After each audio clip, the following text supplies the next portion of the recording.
ये जमीन और आलीशान मकान उत्तर प्रदेश के मुख्यमंत्री मुलायम सिंह यादव के बताए जा रहे हैं।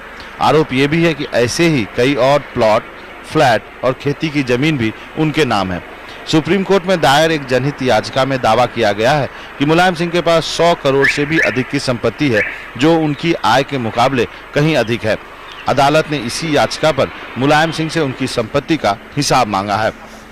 याचिका में संपत्ति की एक सूची भी अदालत को सौंपी गई है। इनमें मुलायम सिंह यादव, अखिलेश यादव, डिम्पल और प्रतीक के लखनऊ में कई प्लॉट और फ्लैट, इटावा में फ्लैट और खेत, लाखों के फिक्स डिपॉजिट, लाखों के शेयर और बेनामी संपत्ति भी हैं। कुछ बड़ी बुनियादी सी बात है, जैसे जिस बात का जिक्र हमारी रिपोर्ट कर रही थी कि 2 साल में 1.5 करोड़ का पहले आप ब्यौरा देते हैं, बताते हैं कि 1.5 करोड़ की हमारी संपत्ति है, वो बढ़कर 10 करोड़ हो जाती है। तो ये 8.5 करोड़ का इजाफा 2 साल में एक जनता के सेवक के लिए। देखिए, मुझे तो बड़ा दुख है अभिज्ञान जी कि आपकी जो पूरी खबर मैं देख रहा था, ये पूरी की पूरी खबर गलत थी। एक तो 3 हफ्ते की जगह 4 हफ्ते का समय दिया गया है, पहला।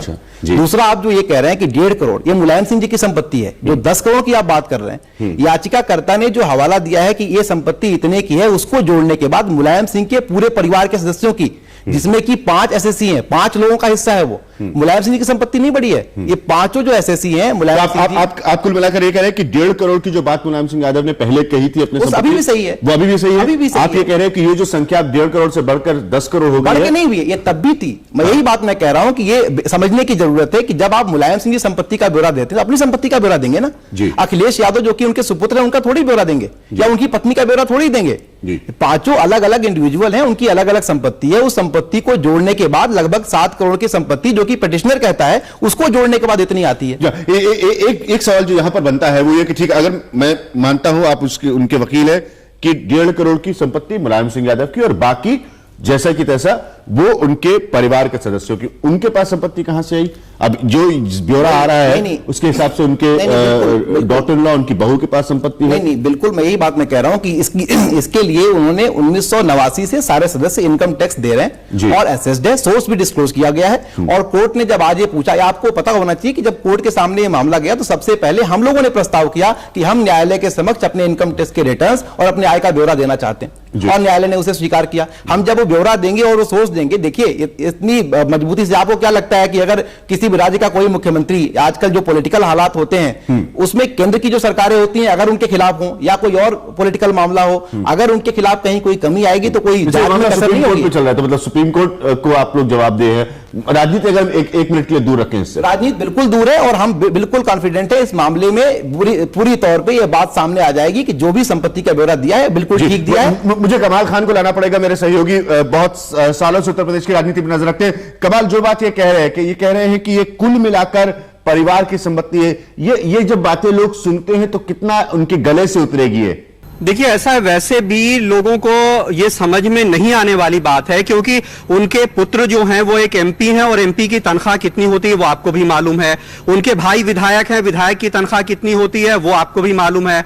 मुलायम सिंह जी ने कल एक बयान दिया है कि मेरे पास कितने 7-8 गाय हैं और 14-15 भैंसे हैं और उससे इनकम होती है, तो उससे कई करोड़ आमदनी नहीं हो सकती। वो आप भी समझ सकते हैं, उनके वकील साहब भी समझ सकते हैं। तो मोटे तौर पर जिन लोगों ने मुलायम सिंह यादव की शुरुआत देखी है यूपी में कि वो कहां से आए हैं, तो उनके गले से बहुत उतरने वाली ये बात नहीं नजर आती है। तो वो राजनीति की तरफ इशारा कर रहे हैं। हाँ, कोई आपका क्या कहते हैं? ये कह रहे हैं कि जनता में छवि हो, जायज है कि नाजायज है। ये जनता की छवि का जिम्मा बजाय इसके कि पत्रकार बंधु लें, ये उनको, जो लोग राजनीति कर रहे हैं उनको ही लेना चाहिए। और ये संपत्ति, मैं यही मैं कह रहा हूँ, बिल्कुल मैं यही कह रहा हूँ कि ये बिल्कुल, जब उन्होंने कहा कि जायज है या नाजायज है, मुलायम सिंह यादव मेरी बात तो सुन लें, सुप्रीम कोर्ट में सुप्रीम कोर्ट ने मामला नहीं है। सुप्रीम कोर्ट में एक याचिका आई और वहां तक पहुंचा नहीं। आप याचिका दाखिल करेंगे तो पहुंच ही जाएगा ना। अभी मैं एक याचिका दाखिल करूं आपके खिलाफ तो सुप्रीम कोर्ट में पहुंच गया मामला।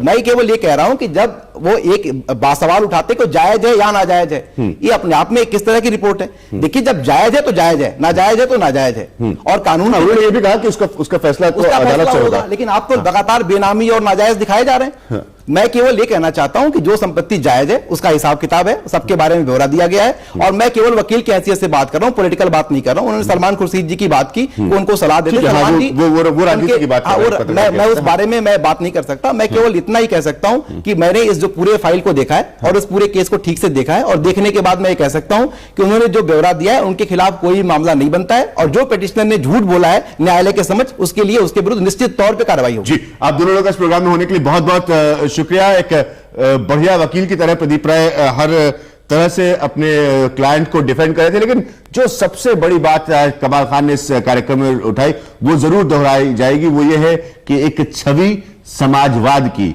बदलती छवि है समाजवाद की, ये नए नेताओं की छवि है समाजवादी पार्टी की, और यही है बुनियादी बहस का मुद्दा।